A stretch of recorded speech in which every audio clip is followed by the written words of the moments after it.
Hello মরিনার্স, আশা করছি তোমরা এতদিনে এই খবরটা পেয়ে গেছো যে আশিক কুরুনিয়ান আমাদের প্রিয় ক্লাব মোহনবাগান ছেড়ে দিচ্ছে।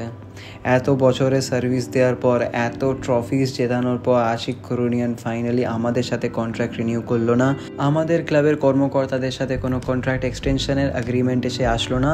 আর আশিক কুরুনিয়ান এটা চুজ করলো যে ও বেঙ্গালুরু এফসির হয়ে আরও 4 ইয়ার্সের হয়ে খেলবে, কারণ 4 ইয়ার্সের কন্ট্রাক্ট ওখানে সাইন করেছে। এবার আশিক কুরুনিয়ানের চলে যাওয়াতে কি আমাদের খুব একটা ইম্প্যাক্ট পড়বে?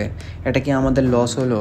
এবার দেখুন, এতে অনেক মিক্সড অপিনিয়ন্স আছে। আমি এর প্রোজ আর কনস, কী ভালো হলো আর কী খারাপ হলো এই নিউজটা থেকে, এটা আমি আপনাদের সবাইকে বলতে চাই, কারণ এটা একটা খুবই ইম্পর্টেন্ট নিউজ। আমাদের টিমে এই একটা প্লেয়ারে চলে যাওয়া কিন্তু খুব বেশি করে ইম্প্যাক্ট ফেলবে, ভীষণভাবে ইম্প্যাক্ট ফেলবে।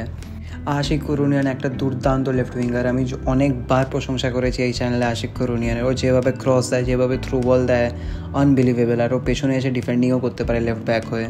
তো আশিক কুরুনিয়ান একটা কমপ্লিট লেফট সাইডের প্লেয়ার, সেটা লেফট উইং ব্যাকই হোক, লেফট উইঙ্গারই হোক কি লেফট ব্যাকই হোক, ও এই সবকটা রোল খুব ভালোভাবে পারফর্ম করতে পারে। আর ও আমাদের লিস্টনের নাম্বার 1 সাবস্টিটিউট ছিল। যখনই লিস্টন মাঠে থাকবে না, আশিক কুরুনিয়ান থাকবে। বা এমন কোনো সিচুয়েশন যখনই হয়েছে যে লিস্টনের মতো হেভিলি অ্যাটাকিং প্লেয়ার আমাদের লাগবে না, আমাদের একটু ডিফেন্সিভ বা বল হোল্ডিং প্লেয়ার লাগবে, তখনই আমরা আশিক কুরুনিয়ানকে খেলিয়েছি। আর যে রোলটা আশিক কুরুনিয়ান প্লে করে, যে থ্রু বল বাড়ানো, ক্রস দেওয়া, বল হোল্ড করা, ড্রিবল করা, left wing back, left back খেলার, এই 3টে পজিশন একসাথে এত ভার্সেটাইল প্লেয়ার হওয়া বাঁ দিকের, আর ওর লেফট ফুট মানে জাস্ট অসাধারণ। আর এই সব কটা কোয়ালিটিস একসাথে, আমি জানি না আশিক কুরুনিয়ান ছাড়া অ্যাটলিস্ট আমাদের ইন্ডিয়ার মধ্যে আর কোন প্লেয়ার এই সব কটা কোয়ালিটিস একসাথে মাঠে প্রেজেন্ট করতে পারে খেলার সময়। তো অবভিয়াসলি এটা আমাদের একটা ইম্প্যাক্ট তো পড়বে। এবার আমাদের সব থেকে আগে দেখতে হবে যে সাবস্টিটিউশন তাহলে কে হবে, রিপ্লেসমেন্ট কে হবে, নট সাবস্টিটিউশন। তো বাঁ দিকে তাহলে আমরা কনফার্ম হয়ে গেলাম প্রায় যে রবসন রবিনও কিন্তু আসছে, কারণ এই ডিলটা কিন্তু হোল্ডে ছিল। আশিক কুরুনিয়ান চেয়েছিল একটা বড় কন্ট্রাক্ট এক্সটেনশন যাতে ওর হয়, ঠিক আছে, তবেই ও থাকবে। কিন্তু আমরা ওকে বড় কন্ট্রাক্ট দিতে পারিনি। কেন দিতে পারিনি ওটা আপনাকে পরে বলছে, কিন্তু আমরা ওকে দিতাম। আমাদের নিশ্চয়ই এমন কিছু হয়েছে যার জন্য আমরা ওকে দিতে পারিনি। তো আপনি এই নিয়ে 95% শিওর থাকুন যে রবসন রবিনও কিন্তু এবার মোহনবাগান আসছে, ঠিক আছে। যখনই আমাদের ট্রান্সফার ব্যানটা উঠে যাবে তখনই রবসন রবিনও ঢুকছে। কিন্তু এর সাথে আমি আরেকটা কথা বলছি, আমাদের আরেকটা প্লেয়ার দরকার। যখনই আমাদের সুভাশিস, আপনারা জানেনই, ওভারল্যাপ করে একদম উপরে উঠে যায়, ঠিক আছে, আর সেটা উঠুক, কোনো অসুবিধা নেই, কিন্তু আমাদের সুভাশিসের রিপ্লেসমেন্ট দরকার। কারণ সুভাশিস সবসময় খেলবে, কোনো দিন ইনজিওর্ড হবে না, এটা তো হতে পারে না, ও ইনজিওর্ড হতেই পারে। বা যদি ইনজিওর্ড না হয়, আমাদের সুভাশিসকে একটু হলেও রেস্ট দিতে হবে। আমি জানি আমাদের ক্লাবের ক্যাপ্টেন সুভাশিস বোস, মানে captain Bose, captain leading from the front, but ওকেও আমাদের রেস্ট দিতে হবে। তো তখন আমরা আশিক কুরুনিয়ানকে ইজিলি ওই জায়গাতে খেলাতে পারতাম। কিন্তু এখন যেহেতু আশিক কুরুনিয়ান নেই, আমাদের পাঞ্জাব এফসির প্লেয়ার অভিষেক সিংকে চাই। এই ছেলেটা এত প্রমিসিং না, এই ছেলেটা কিন্তু ফিউচার একটা দুর্দান্ত ফুলব্যাক হতে চলেছে।